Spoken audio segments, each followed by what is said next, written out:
Hi friends, welcome to cine family 2. ప్రముఖ G Telugu ఛానల్లో super హిట్గా ప్రసారమవుతూ ప్రేక్షకులను బాగా ఆకట్టుకుంటున్న సీరియల్ జయం.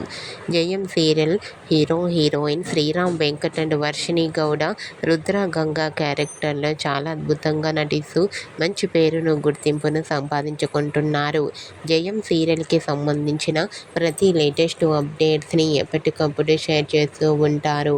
అయితే రీసెంట్గా Jayam serial heroine Rudra Ganga shooting location latest ఫొటోస్ను షేర్ చేశారు. ఆ ఫొటోస్లో రుద్ర గంగా షూటింగ్లో పాల్గొంటూ బిజీగా కనిపించారు. ఆ ఫొటోస్ చూసిన వారంతా super and nice and eagerly waiting this latest episodes అంటూ కామెంట్ చేస్తున్నారు. మీకు కూడా జయం serial heroine Rudra Ganga shooting location latest photos మీకు నచ్చినట్లయితే మీ అభిప్రాయాన్ని మీ కామెంట్ రూపంలో తెలియజేస్తూ లైక్ చేయండి, షేర్ చేయండి. మరిన్ని ఇంట్రెస్టింగ్ అండ్ లేటెస్ట్ అప్డేట్స్ కోసం మా సినీ ఫ్యామిలీ 2 ఛానల్ని సబ్స్క్రైబ్ చేసుకోండి.